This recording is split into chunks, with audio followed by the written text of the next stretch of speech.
सबसे पहले तो साथियों नमस्कार। मैं आप सबको शुभकामनाएं देता हूं कि आपने 14 सितंबर में जो एफएलएन मेला हुआ था उसको शानदार तरीके से किया। सभी डाइट प्राचार्य, डाइट प्रभारी, डीपीसी इन सब की देखरेख में ये हुआ। इसमें निपुण प्रोफेशनल्स ने भी अहम भूमिका निभाई और हम लगभग 5000 लोगों के सहयोग से हम लोगों ने पूरे प्रदेश की सभी स्कूलों में लगभग 16 लाख बच्चों के साथ ये मेला किया। ये पहला चरण पूरा हो गया है और इसी की शानदार सफलता को देखते हुए दूसरे चरण की तरफ हम बढ़ रहे हैं। दूसरे चरण के लिए थोड़ी योजना पर हम बातचीत करेंगे आज। तो 9 जनवरी से 30 जनवरी तक हमारे पास एक बहुत महत्वपूर्ण काम है और वो है अभिभावक समूह का निर्माण। तो ये जो अभिभावक समूह निर्माण है ये प्रत्येक विद्यालय में किया जाना है, प्रत्येक गांव में किया जाना है। तो ये टोलों मोहल्लों के हिसाब से होगा। तो इसमें कक्षा 1 और 2 के बच्चे जितने भी हमारे विद्यालय में पढ़ते हैं उनके अभिभावकों को शामिल करना है, खास करके माताओं को शामिल करना है। प्रत्येक समूह में कम से कम एक एंकर या लीडर माता का चुनाव करना है। ये एंकर माता या लीडर माता जिसको कह रहे हैं वो कम से कम 8वीं पास हो और उसके पास खुद का एक स्मार्टफोन। कभी कभी ऐसा होता है कि ये दोनों ही परिस्थितियां नहीं मिलती हैं, तो उस स्थिति में जो बेहतर हो उसके हिसाब से आप योजना कर सकते हैं। समूह में माताओं की संख्या अगर अधिक है, किसी मोहल्ले में अगर आप जाते हैं और 20 के आसपास माताएं हैं, तो आइडियल ये तरीका होगा कि आप 10-10 माताओं के 2 समूह बना लें। और छोटा समूह अगर आप बना रहे हैं तो 5 माताओं से छोटा ना बनाएं, पर अगर 5 से कम माताएं उस मोहल्ले में हैं, उस स्थिति में आप अपना निर्णय ले सकते हैं और 5 से छोटा समूह भी बना सकते हैं। अब ये जो समूह हम निर्माण कर रहे हैं इनका एक रिकॉर्ड रखना होगा। शिक्षक को अपने रजिस्टर में एक जानकारी रखनी होगी। सामान्य जानकारी है कि कौन अभिभावक है, माताएं कौन है, उनके बच्चे कौन हैं, कितने कितने बच्चे पढ़ते हैं, उनका मोबाइल नंबर क्या है। तो इसका एक फॉर्मेट हम आगे देखेंगे। तो एक रजिस्टर में बना लें और ये सारी जो जानकारी वो शिक्षक के पास ही रहने वाली है। केवल इसकी समेकित जानकारी राज्य शिक्षा केंद्र के पास आएगी। ये फॉर्मेट हम देख रहे हैं तो इसमें सामान्य जानकारी है कि अभिभावक कौन है, उसमें खासकर माता का नाम क्या है, बच्चे के पिता का नाम क्या है, उसका मोबाइल नंबर क्या है, अगर उसके पास मोबाइल है तो उसका प्रकार क्या है, क्या वो स्मार्टफोन है या साधारण कीपैड फोन है, उनकी कक्षा 1 में पढ़ने वाले बच्चों की संख्या क्या है, दूसरे में पढ़ने वाले बच्चों की संख्या क्या है। और खास एक बात और की जो इसमें जो लीडर है उसके बारे में भी जानकारी पूछी कि कौन इसमें लीडर है और कौन सदस्य माता है। ये सारी जानकारी आप रजिस्टर में एक फॉर्मेट बना के रजिस्टर में रख लें और जो नीचे दिखाई दे रही है वो समेकित जानकारी, केवल कुल बच्चों की संख्या, शिक्षक की जानकारी, ये ही राज्य शिक्षा केंद्र तक आनी है। अब हम ये माता समूह का निर्माण कैसे होगा मोहल्लेवार, इसके ऊपर एक वीडियो देखते हैं।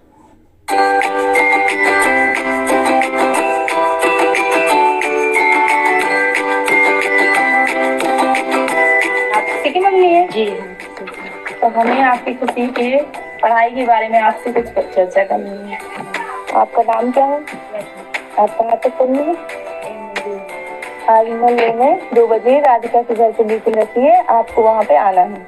बच्चों की पढ़ाई के बारे में राधिका के घर 2 बजे मीटिंग रखी है, आपको आना है। बच्चों की पढ़ाई के बारे में राधिका के घर से 2 बजे मीटिंग रखी है, आपको आना है। क्या आपको पता है कि हम लोग यहाँ क्यों आए हैं? पढ़ाई के बारे में समझाने के लिए। आप सबने बिल्कुल सही बताया है। इसी प्रकार हम बच्चों की पढ़ाई पर ध्यान देंगे, उनके होमवर्क पे ध्यान देंगे। तो बताइए हमारे ग्रुप का नाम क्या रखें? हम इस ग्रुप का नाम रानी लक्ष्मीबाई रख सकते हैं। तो क्या आप लोग सहमत हैं इस ग्रुप के नाम से? हाँ ठीक है। तो चलो ठीक है, हम इस ग्रुप का नाम रानी लक्ष्मीबाई रखते हैं।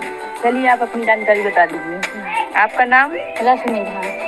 आपके हस्बैंड का नाम? जितेंद्र। आपके पास फोन कौन सा है? स्मार्टफोन। आपके और कितने बच्चे हैं? 2। अब आप लोगों को बताना है कि ग्रुप का लीडर कौन बनेगा, लेकिन उसमें 8वीं पास होना चाहिए और स्मार्टफोन उनके पास होना चाहिए। चलो तो आप लोग बताइए ग्रुप का लीडर कौन बनाना? ग्रुप की लीडर पूजा रहेंगे। मुझे लीडर तो बना लिया है, मुझे क्या करना पड़ेगा? आपको ज्यादा कुछ नहीं करना है। आपको हम जो भी जानकारी भेजेंगे वो आपको सबको बताना है और जो भी गतिविधि भेजेंगे उसको आपको उनको करवाने में मदद करनी है। साथ ही सप्ताह में जो मीटिंग होगी वो करनी है और स्कूल में सबको लेके आना है मीटिंग में। ठीक है। सितंबर की तरह इस बार भी जनवरी में एफएलएन मेला लगेगा, जिसमें बच्चों का रजिस्ट्रेशन होगा। आप लोगों को आना है। चलो ठीक है, तो कल हम 11 बजे स्कूल में मिलते हैं।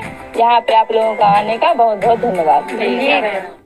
तो इसी तरह जब सभी स्कूलों में इस तरह के मोहल्लेवार समूह का निर्माण हो जाएगा, उसके बाद शिक्षकों को और अभिभावकों को तय करना है किसी एक दिन विद्यालय स्तर पर एक मीटिंग करनी है, जिसके अंदर तय करना है कि ये आने वाला जो FLN मेला है इसका नियोजन कैसे होगा, इसमें स्वयंसेवक कौन होंगे, किस प्रकार की सुविधाएं जुटाएंगे और समुदाय को कैसे इसमें जानकारी देना है। तो ये पूरी योजना होगी। साथ ही जो स्वयंसेवक हैं और जो माताएं हैं उनको गतिविधि आधारित प्रशिक्षण होगा। तो कम से कम 3 घंटे का समय रिक्वायर होगा, इसके लिए जरूरत होगी। तो अपनी सुविधा के हिसाब से इसको प्लान कर लें और जैसे ही समूह निर्माण हो जाए ये गतिविधि कर लेंगे तो आगे FLN मेला आयोजित करने में सहजता होगी। एक और वीडियो देखते हैं कि ये किस प्रकार से चर्चा करनी है।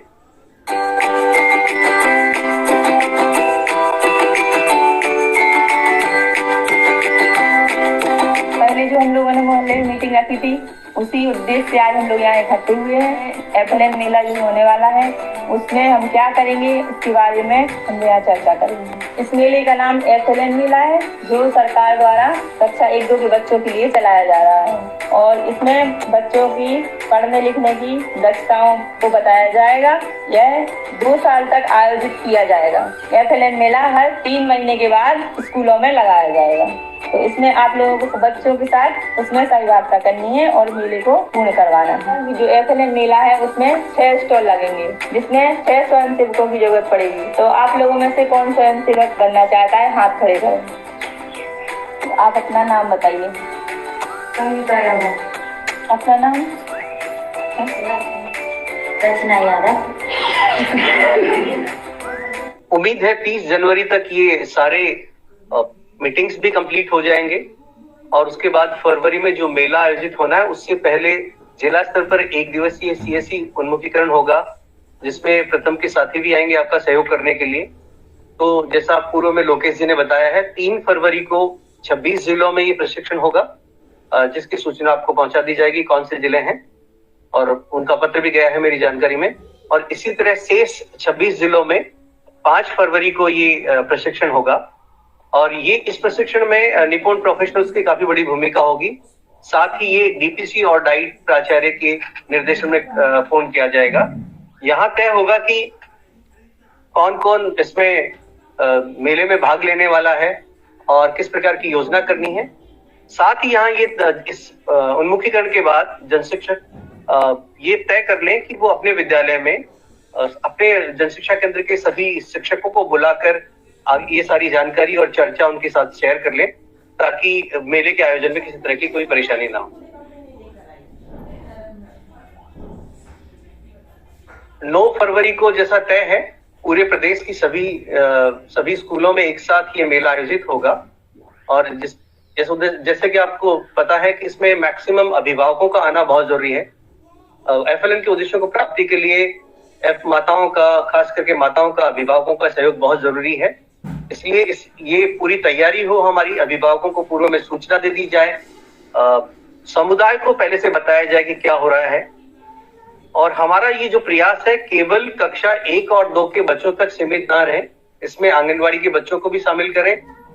ऐसे अभिभावक भी आ सकते हैं जिनके बच्चे शायद कक्षा 1-2 में ना पढ़ते हों। तो ये मेले के स्वरूप में है तो ज्यादा से ज्यादा लोगों तक इसकी जानकारी पहुंचे, उन्हें मेले के बारे में बताया जाए और उस दिन सभी को शामिल किया जाए। ये बहुत महत्वपूर्ण है क्योंकि इससे एक माहौल बनेगा गांव में और जो अपेक्षित सहयोग है, जो हम स्वयंसेवकों का अपेक्षित सहयोग मानते हैं या परिवार से माताओं का आना है, वो आसान हो जाएगा।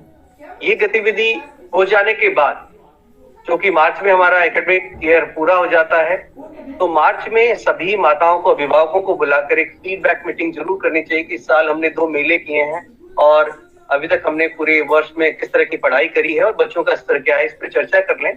साथ ही जुलाई माह से जो 1 दिवसीय वर्कशॉप्स होने वाली हैं स्कूलों में और उसके बाद 3 महीने बाद मेले होंगे, इसके बारे में चर्चा कर लें कि किस प्रकार से मुलाकात करेंगे और किसकी क्या भूमिका रहेगी।